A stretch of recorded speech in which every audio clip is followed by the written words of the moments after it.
नमस्कार। गांव की मिट्टी में पसीने की खुशबू घुली होती है और उसी मिट्टी से जन्म लेती हैं ऐसी कहानियां जो सीधे दिल को छू जाती हैं। खेतों की हरियाली, हल की रेखाएं और बैलों की धीमी धीमी घंटियों के बीच छिपी है एक ऐसी मार्मिक कथा जो केवल पशुओं की नहीं बल्कि मानवता की आत्मा की कहानी है। हिंदी साहित्य के यथार्थवादी शिल्पकार मुंशी प्रेमचंद की कहानी दो बैलों की कथा हमें दो मूक प्राणियों हीरा और मोती के माध्यम से निष्ठा, मित्रता और स्वाभिमान का अद्भुत पाठ पढ़ाती हैं। ये केवल खेत जोतने वाले बैल नहीं बल्कि भावनाओं से भरे जीव हैं जिनके हृदय में अपनापन है, आत्मसम्मान है और अन्याय के विरुद्ध एक मौन विद्रोह भी। जब हालात उन्हें अपने घर और अपने स्नेह से दूर कर देते हैं, तब उनकी पीड़ा, उनका संघर्ष और एक दूसरे के प्रति अटूट विश्वास हमें भीतर तक झकझोर देता है। यह कहानी बताती है कि प्रेम और वफादारी शब्दों के मोहताज नहीं होते, वे तो संवेदनाओं की भाषा में लिखे जाते हैं। आइए दो बैलों की कथा के इस भावनात्मक सफर पर चलें, जहां दो बैल हमें इंसानियत, दोस्ती और स्वतंत्रता का असली अर्थ समझाते हैं। जानवरों में गधा सबसे ज़्यादा बुद्धिहीन समझा जाता है। हम जब भी किसी आदमी को पहले दर्जे का बेवकूफ़ कहना चाहते हैं तो उसे गधा कह देते हैं। गधा सचमुच में बेवकूफ़ है या उसके सीधेपन, उसकी निरापद सहिष्णुता ने उसे यह पदवी दे दी है, इसका निश्चय नहीं किया जा सकता। गायें सींग मारती हैं, ब्याई हुई गाय तो अनायास ही सिंगनी का रूप धारण कर लेती है।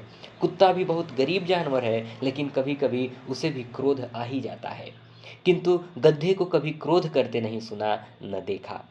चाहो गरीब को मारो, चाहे जैसी खराब सड़ी हुई घास सामने डाल दो, उसके चेहरे पर कभी असंतोष की छाया भी नहीं दिखाई देगी। वैशाख में चाहे एकाध बार कुलेल कर लेता हो, पर हमने तो उसे कभी खुश होते नहीं देखा। उसके चेहरे पर एक विषाद स्थायी रूप से छाया रहता है। सुख दुख, हानि लाभ, किसी भी दशा में उसे बदलते नहीं देखा। ऋषियों मुनियों के जितने गुण हैं वे सभी उसमें पराकाष्ठा को पहुंच गए हैं, पर आदमी उसे बेवकूफ कहता है। सद्गुणों का इतना अनादर कहीं नहीं देखा। कदाचित सीधापन संसार के लिए उपयुक्त नहीं है। देखिए ना, भारतवासियों की अफ्रीका में क्या दुर्दशा हो रही है। क्यों अमेरिका में उन्हें घुसने नहीं दिया जाता। बेचारे शराब नहीं पीते, चार पैसे कुछ समय के लिए बचा कर रखते हैं, जी तोड़कर काम करते हैं, किसी से लड़ाई झगड़ा नहीं करते, चार बातें सुनकर गम खा जाते हैं, फिर भी बदनाम हैं। कहा जाता है वे जीवन के आदर्श को नीचा करते हैं। अगर वे ईंट का जवाब पत्थर से देना सीख जाते तो शायद सभ्य कहलाने लगते। जापान की मिसाल सामने है। एक ही विजय ने उसे संसार की सभ्य जातियों में गण्य बना दिया। लेकिन गधे का एक छोटा भाई और भी है जो उससे कम ही गधा है, और वह है बैल। जिस अर्थ में हम गधे का प्रयोग करते हैं, कुछ उसी से मिलते जुलते अर्थ में बछिया के ताऊ का भी प्रयोग करते हैं। कुछ लोग बैल को शायद बेवकूफ़ी में सर्वश्रेष्ठ कहेंगे, मगर हमारा विचार ऐसा नहीं है। बैल कभी कभी मारता भी है, कभी कभी अड़ियल बैल भी देखने में आता है, और भी कई रीतियों से अपना असंतोष प्रकट कर देता है। अतएव उसका स्थान गधे से नीचा है। झूरी काछी के दोनों बैलों के नाम थे हीरा और मोती। दोनों पछाई जाति के थे, देखने में सुंदर, काम में चौकस, डील में ऊंचे। बहुत दिनों साथ रहते रहते दोनों में भाईचारा हो गया था। दोनों आमने सामने या आसपास बैठे हुए एक दूसरे से मूक भाषा में विचार विनिमय किया करते थे। एक दूसरे के मन की बात को कैसे समझा जाता है, हम कह नहीं सकते। अवश्य ही उनमें कोई ऐसी गुप्त शक्ति थी जिससे जीवों में श्रेष्ठता का दावा करने वाला मनुष्य वंचित है। दोनों एक दूसरे को चाट कर सूंघ कर अपना प्रेम प्रकट करते।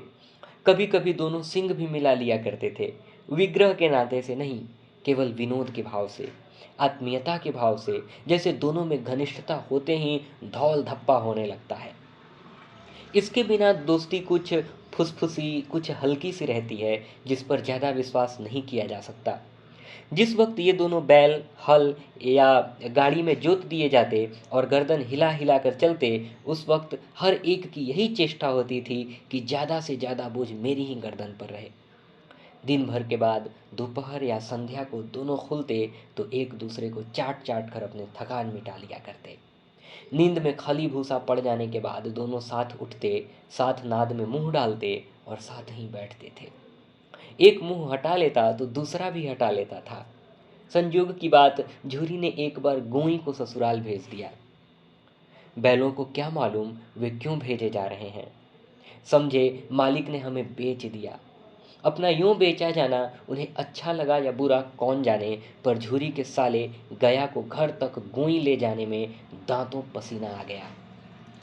पीछे से हाँकता तो दोनों दाएं बाएं भागते, पगहिया पकड़कर आगे से खींचता तो दोनों पीछे की जोर लगाते, मारता तो दोनों सिंग नीचे करके हुंकारते। अगर ईश्वर ने उन्हें वाणी दी होती तो झूरी से पूछते, तुम हम गरीबों को क्यों निकाल रहे हो? हमने तो तुम्हारी सेवा करने में कोई कसर नहीं उठा रखी। अगर इतनी मेहनत से काम न चलता था तो और काम ले लेते। हमें तो तुम्हारी चाकरी में मर जाना कबूल था। हमने कभी दाने चारे की शिकायत नहीं की। तुमने जो कुछ खिलाया वह सिर झुकाकर खा लिया, फिर तुमने हमें इस जालिम के हाथ क्यों बेच दिया? संध्या समय दोनों बैल अपने नए स्थान पर पहुंचे। दिन भर के भूखे थे, लेकिन जब नाद में लगाए गए तो एक ने भी उसमें मुंह नहीं डाला। दिल भारी हो रहा था। जिसे उन्होंने अपना घर समझ रखा था वह आज उनसे छूट गया। यह नया घर, यह नया गांव, नए आदमी उन्हें बेगाने से लगते थे। दोनों ने अपनी मूक भाषा में सलाह की, एक दूसरे को कनखियों से देखा और लेट गए। जब गांव में सोता पड़ गया तो दोनों ने जोर मारकर पगहे तोड़ा डाले और घर की तरफ चले। पगहे बहुत मजबूत थे, अनुमान न हो सकता था कि कोई बैल उन्हें तोड़ सकेगा, पर इन दोनों में इस समय दूनी शक्ति आ गई थी। एक एक झटके में रस्सियां टूट गईं। झूरी प्रातःकाल सोकर उठा तो देखा कि दोनों बैल चरनी पर खड़े हैं। दोनों की गर्दनों में आधा आधा गरांव लटका रहा है। घुटने तक पांव कीचड़ से भरे हैं और दोनों की आंखों में विद्रोहमय स्नेह झलक रहा है। झूरी बैलों को देखकर स्नेह से गदगद हो गया, दौड़कर उन्हें गले लगा लिया। प्रेमालिंगन और चुंबन का वह दृश्य बड़ा ही मनोहर था। घर और गांव के लड़के जमा हो गए और तालियां बजा बजा कर उनका स्वागत करने लगे। गांव के इतिहास में यह घटना अभूतपूर्व न होने पर भी महत्वपूर्ण थी। बाल सभा ने निश्चय किया, दोनों पशु वीरों का अभिनंदन पत्र देना चाहिए। कोई अपने घर से रोटियां लाया, कोई गुड़, कोई चोकर, कोई भूसी। एक बालक ने कहा, ऐसे बैल किसी के पास न होंगे। दूसरे ने समर्थन किया, इतनी दूरी से दोनों अकेले चले आए। तीसरा बोला, बैल नहीं है वो, उस जन्म के आदमी हैं। इसका प्रतिवाद करने का किसी को साहस नहीं हुआ। झूरी की स्त्री ने बैलों को द्वार पर देखा तो जल उठी। बोली, कैसे नमक हराम बैल हैं कि एक दिन वहां काम न किया, भाग खड़े हुए। झूरी अपने बैलों पर यह आक्षेप न सुन सका। नमक हराम क्यों है? चारा दाना न दिया होगा तो क्या करते? स्त्री ने रोब के साथ कहा, बस तुम ही तो बैलों को खिलाना जानते हो, और तो सभी पानी पिला पिला कर रखते हैं। झूरी ने चिढ़ाया, चारा मिलता तो क्यों भागते? स्त्री चिढ़ी, भागे इसलिए कि वे लोग तुम जैसे बुद्धुओं की तरह बैलों को सहलाते नहीं, खिलाते हैं तो रगड़ कर जोतते भी हैं। ये दोनों ठहरे कामचोर भाग निकले। अब देखूं कहाँ से खली और चोकर मिलता है। सूखे भूसे के सिवा कुछ न दूंगी, खाएं चाहे मरें। वही हुआ। मजूर की बड़ी ताकीद की गई कि बैलों को खाली सूखा भूसा दिया जाए। बैलों ने नाद में मुंह डाला तो फीका फीका, न कोई चिकनाहट न कोई रस। क्या खाएं? आशा भरी आंखों से द्वार की ओर ताकने लगे। झूरी ने मजूर से कहा, थोड़ी सी खली क्यों नहीं डाल देता बे? मालकिन मुझे मार ही डालेंगी। चुरा कर डाला? ना दादा, पीछे से तुम भी उन्हीं किसी कहोगे। दूसरे दिन झूरी का साला फिर आया और बैलों को ले चला। उसने दोनों को गाड़ी में जोता। 2-4 बार मोती ने गाड़ी को खाई में गिराना चाहा, पर हीरा ने संभाल लिया, वह ज्यादा सहनशील था। संध्या समय पर पहुंचकर उसने दोनों को मोटी रस्सियों से बांधा और कल की शरारत का मजा चखाया।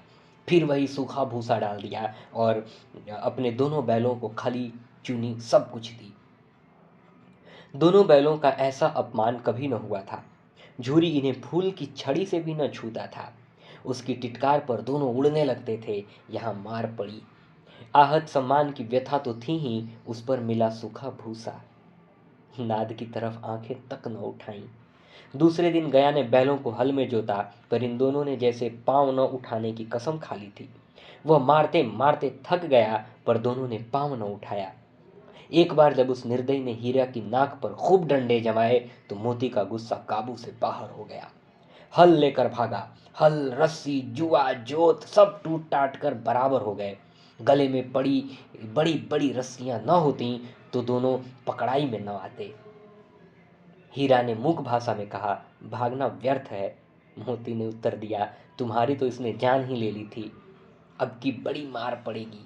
पड़ने दो, बैल का जन्म लिया है तो मार से कहाँ तक बचेंगे। गया दो आदमियों के साथ दौड़ा आ रहा है। दोनों के हाथों में लाठियां हैं। मोती बोला, कहो तो दिखा दूं कुछ मजा, मैं भी लाठी लेकर आ रहा है। हीरा ने समझाया, नहीं भाई, खड़े हो जाओ। मुझे मारेगा तो मैं भी एक दो को गिरा दूंगा। नहीं, हमारी जाति का यह धर्म नहीं है। मोती दिल में ऐंठ कर रह गया। गया पहुंचा और दोनों को पकड़ कर ले चला। कुशल हुई कि उसने इस वक्त मारपीट न की, नहीं तो मोती भी पलट पड़ता। उसके तेवर देखकर गया और उसके सहायक समझ गए कि इस वक्त टाल जाना ही मसलहत है। आज दोनों के सामने फिर वही सूखा भूसा लाया गया। दोनों चुपचाप खड़े रहे। घर में लोग भोजन करने लगे। उस वक्त छोटी सी लड़की दो रोटियां लेकर निकली और दोनों के मुंह में देकर चली गई। उस एक रोटी से इनकी भूख तो क्या शांत होती, पर दोनों के हृदय को मानो भोजन मिल गया। यहाँ भी किसी सज्जन का वास है। लड़की भैरों की थी, उसकी माँ मर चुकी थी। सौतेली माँ उसे मारती रहती थी, इसलिए इन बैलों से एक प्रकार की आत्मीयता हो गई थी। दोनों दिन भर जोते जाते, ठंडे खाते, अड़ते, शाम को थान पर बांध दिए जाते और रात को वही बालिका उन्हें दो रोटियां खिला जाती। प्रेम के इस प्रसाद की यह बरकत थी कि दो दो गाल सूखा भूसा खाकर भी दोनों दुर्बल न होते थे। मगर दोनों की आंखों में रोम रोम में विद्रोह भरा हुआ था। एक दिन मोती ने मूक भाषा में कहा, अब तो नहीं सहा जाता हीरा। क्या करना चाहते हो? एकाध को सिंगों पर उठाकर फेंक दूंगा। लेकिन जानते हो, वह प्यारी लड़की जो हमें रोटियां खिलाती है, उसी की लड़की है जो इस घर का मालिक है। यह बेचारी अनाथ हो जाएगी। तो मालकिन को न फेंक दूं? वही तो इस लड़की को मारती है। लेकिन औरत जात पर सिंह चलाना मना है, यह भूले जाते हो। तुम तो किसी तरह निकलने ही नहीं देते। बताओ, तुड़ाकर भाग चलें? हाँ, यह मैं स्वीकार करता हूं, लेकिन इतनी मोटी रस्सी टूटेगी कैसे? इसका एक उपाय है। पहले रस्सी को थोड़ा सा चबा लो, फिर एक झटके में जाती है। रात को जब बालिका रोटियां खिलाकर चली गई, दोनों रस्सियां चबाने लगे, पर मोटी मोटी रस्सी मुंह में न आती थी। बेचारे बार बार जोर लगाकर रह जाते थे। सहसा घर का द्वार खुला और वह लड़की निकली। दोनों सिर झुकाकर उसका हाथ चाटने लगे। दोनों की पूंछें खड़ी हो गईं। उसने उनके माथे को सहलाए और बोली, खोल देती हूँ, चुपके से भाग जाओ, नहीं तो ये लोग मार डालेंगे। आज घर में सलाह हो रही है कि इनकी नाकों में नथ डाल दी जाए। उसने गराह खोल दिया, पर दोनों चुप खड़े रहे। मोती ने अपनी भाषा में पूछा, अब चलते क्यों नहीं? हीरा ने कहा, चलें तो, लेकिन कल इस अनाथ पर आफत आएगी। सब इसी पर संदेह करेंगे। सहसा बालिका चिल्लाई, दोनों फूफा वाले बैल भागे जा रहे हैं। ओ दादा, दादा, दोनों बैल भागे जा रहे हैं, जल्दी दौड़ो। गया हड़बड़ा कर भीतर से निकला और बैलों को पकड़ने चला। वे दोनों भागे। गया ने पीछा किया और भी तेज हुए। गया ने शोर मचाया, फिर गांव के कुछ आदमियों को भी साथ लेने के लिए लौटा। दोनों मित्रों को भागने का मौका मिल गया। सीधे दौड़ते चले गए, यहाँ तक कि मार्ग का ज्ञान न रहा। जिस परिचित मार्ग से आए थे, उसका यहाँ पता न था। नए नए गांव मिलने लगे। तब दोनों एक खेत के किनारे खड़े होकर सोचने लगे, अब क्या करना चाहिए। हीरा ने कहा, मालूम होता है राह भूल गए। तुम भी बेतहासा भागे। वहीं उसे मार गिराना था। उसे मार गिराते तो दुनिया क्या कहती। वह अपने धर्म छोड़ दे, लेकिन हम अपना धर्म क्यों छोड़ें? दोनों भूख से व्याकुल हो रहे थे। खेत में मटर खड़ी थी, चरने लगे। रह रहकर आहट लेते रहते थे, कोई आता तो नहीं है। जब पेट भर गया, दोनों ने आज़ादी का अनुभव किया तो मस्त होकर उछलने कूदने लगे। पहले दोनों ने डकार ली, फिर सींग मिलाए और एक एक दूसरे को ठेलने लगे। मोती ने हीरा को कई कदम पीछे हटा दिया, यहाँ तक कि वह खाई में गिर गया। तब उसे भी क्रोध आ गया, संभल कर उठा और मोती से भिड़ गया। मोती ने देखा खेल में झगड़ा हुआ चाहता है तो किनारे हट गया। अरे, यह क्या? कोई सांड डौंकता चला जा रहा है। हाँ, सांड ही है, वह सामने आ पहुंचा। दोनों मित्र बगलें झांक रहे थे। सांड पूरा हाथी था। उससे भिड़ना जान से हाथ धोना है, लेकिन न भिड़ने पर भी जान बचती नजर नहीं आ रही है। इन्हीं की तरफ भी आ भी रहा है। कितना भयंकर सूरत है। मोती ने मूक भाषा में कहा। बुरे फंसे, जान बचेगी, कोई उपाय सोचो। हीरा ने चिंतित स्वर में कहा। अपने घमंड में फूला हुआ है, आरजू विनती न सुनेगा। भाग क्यों न चलें? भागना कायरता है, तो फिर यहीं मरो। बंदा तो 9 तो 11 होता है, और जो दौड़ाए तो फिर कोई उपाय सोच जल्दी। उपाय यही है कि उस पर दोनों जने एक साथ चोट करें। मैं आगे से रगेदता हूँ, तुम पीछे से रगेदो। दोहरी मार पड़ेगी तो भाग खड़ा होगा। मेरी ओर झपटे, तुम बगल से उसके पेट में सिंग घुसेड़ देना। जान जोखिम है, पर दूसरा उपाय नहीं है। दोनों मित्र जान हथेलियों पर लेकर लपके। सांड को भी संगठित शत्रुओं से लड़ने का तजुर्बा न था। वह तो एक शत्रु से मल्ल युद्ध करने का आदी था। ज्यों ही हीरा पर झपटा, मोती ने पीछे से दौड़ाया। सांड उसकी तरफ मुड़ा तो हीरा ने रगेदा। सांड चाहता था कि एक एक करके दोनों को गिरा ले, पर ये दोनों भी उस्ताद थे, उसे वह अवसर न देते थे। एक बार सांड झल्लाकर हीरा का अंत कर देने के लिए चला कि मोती ने बगल से आकर उसके पेट में सींग भोंक दिया। सांड क्रोध में आकर पीछे फिरा तो हीरा ने दूसरे पहलू में सींग चुभा दिया। आखिर बेचारा जख्मी होकर भागा और दोनों मित्रों ने दूर तक उसका पीछा किया, यहाँ तक कि सांड बेहद बेदम होकर गिर पड़ा। तब दोनों ने उसे छोड़ दिया। दोनों मित्र जीत के नशे में झूमते चले जाते थे। मोती ने सांकेतिक भाषा में कहा, मेरा जी चाहता था कि बचा को मार ही डालूं।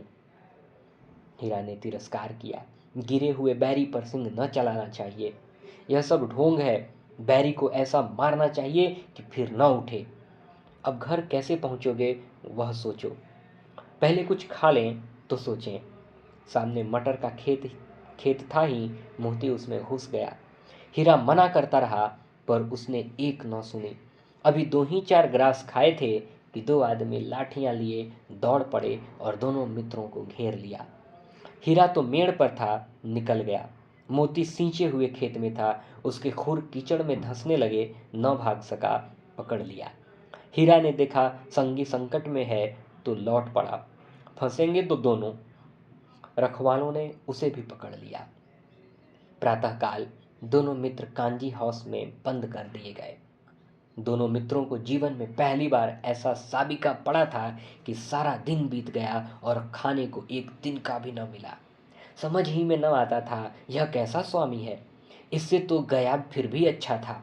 यहाँ कई भैंसें थीं, कई बकरियाँ, कई घोड़े, कई गधे, पर किसी के सामने चारा न था।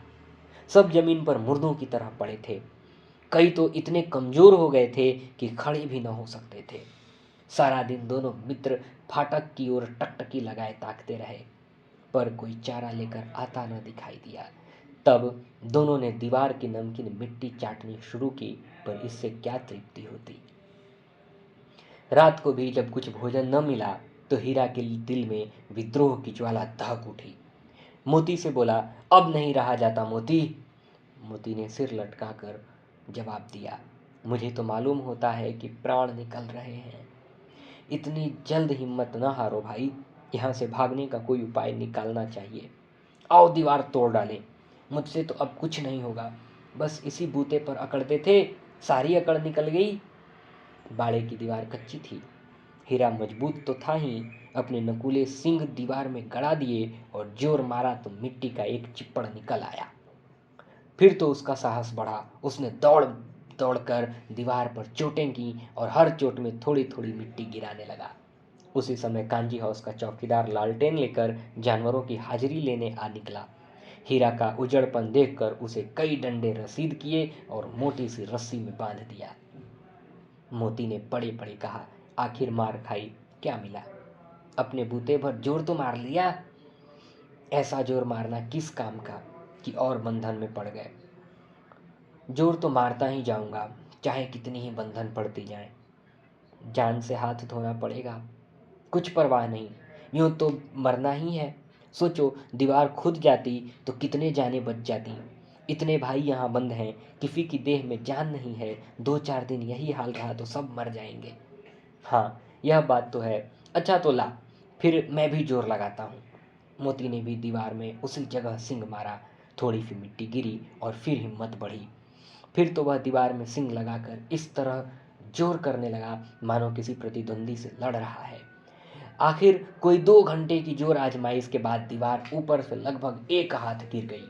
उसने दूनी शक्ति से दूसरा धक्का मारा तो आधी दीवार गिर पड़ी। दीवार का गिरना था कि अधमरे से पड़े हुए सभी जानवर चेत उठे। तीनों घोड़ियां सरपट भाग निकलीं, फिर बकरियां निकलीं, इसके बाद भैंसें भी खिसक गईं, पर गधे अभी तक ज्यों के त्यों खड़े थे। हीरा ने पूछा, तुम दोनों क्यों नहीं भाग जाते? एक गधे ने कहा, जो कहीं फिर पकड़ लिए जाएं? तो क्या हर्ज है, अभी तो भागने का अवसर है। हमें तो डर लगता है, हम यहीं पड़े रहेंगे। आधी रात से ऊपर जा चुकी थी। दोनों गधे अभी तक खड़े सोच रहे थे कि भागें या न भागें, और मोती अपने मित्र की रस्सी तोड़ने में लगा था।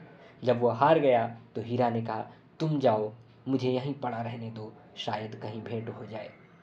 मोती ने आंखों में आंसू लाकर कहा, तुम मुझे इतना स्वार्थी समझते हो हीरा? हम और तुम इतने दिनों एक साथ रहे, आज तुम विपत्ति में पड़ गए तो मैं तुम्हें छोड़कर अलग हो जाऊं?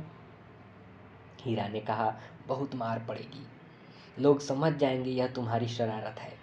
मोती ने गर्व से कहा, जिस अपराध के लिए तुम्हारे गले में बंधन पड़ा, उसके लिए अगर मुझे मार पड़े तो क्या चिंता। इतना तो हो ही गया है कि 9-10 प्राणियों की जान बच गई, वे सब तो आशीर्वाद देंगे। यह कहते हुए मोती ने दोनों गधों को सींग से मार मार कर बाड़े के बाहर निकाला और तब अपने बंधु के पास आकर सो रहा।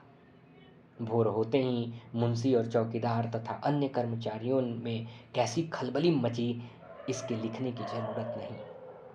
बस इतना ही काफ़ी है कि मोती की खूब मरम्मत हुई और उसे भी मोटी रस्सी से बांध दिया गया।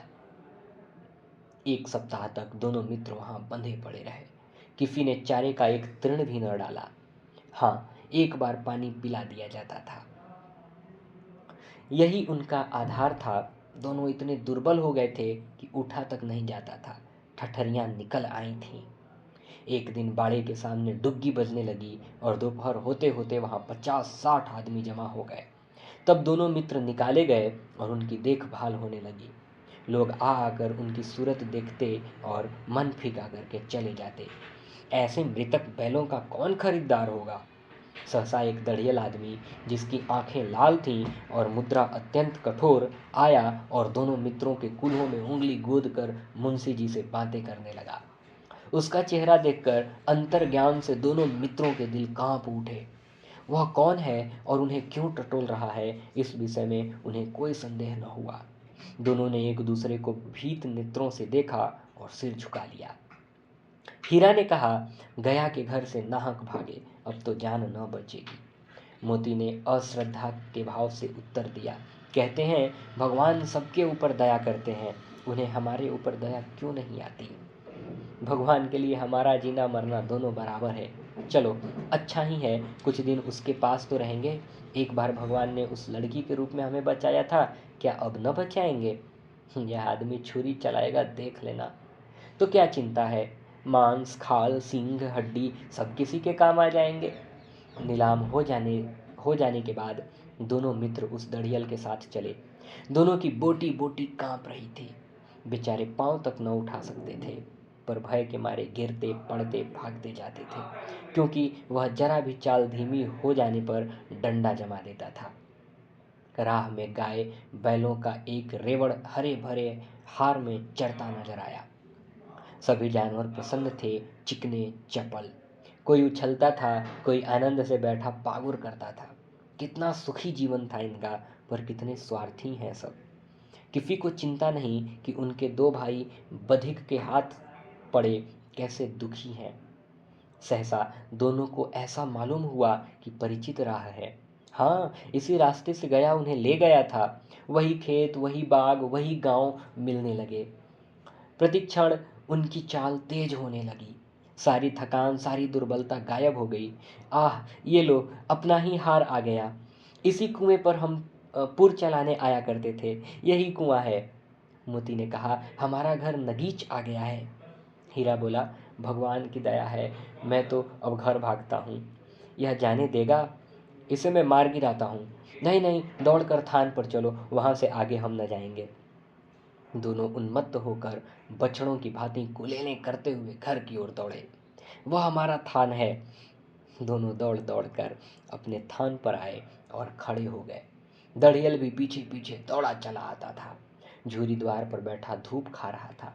बैलों को देखते ही दौड़ा और उन्हें बारी बारी से गले लगाने लगा। मित्रों की आंखों से आनंद के आंसू बहने लगे। एक झुरी का हाथ चाट रहा था। दड़ियल ने जाकर बैलों की रस्सियां पकड़ ली। झुरी ने कहा, मेरे बैल हैं। तुम्हारे बैल कैसे हैं? मैं मवेशी खाने से नीलाम लिए आता हूँ। मैं तो समझा हूँ चुराए लिए आते हो। चुपके से चले जाओ, मेरे बैल हैं। मैं बेचूंगा तो बिकेंगे। किसी को मेरे बैल नीलाम करने का क्या अख्तियार है? जाकर थाने में रपट कर दूंगा। मेरे बैल हैं, इसका सबूत यह है कि मेरे द्वार पर खड़े हैं। दड़ियल झल्लाकर बैलों को जबरदस्ती पकड़ ले जाने के लिए बढ़ा। उसी वक्त मोती ने सिंग चलाया। दड़ियल पीछे हटा, मोती ने पीछा किया। दड़ियल भागा, मोती पीछे दौड़ा। गांव के बाहर निकल जाने पर वह रुका, पर दड़ियल का रास्ता देख रहा था।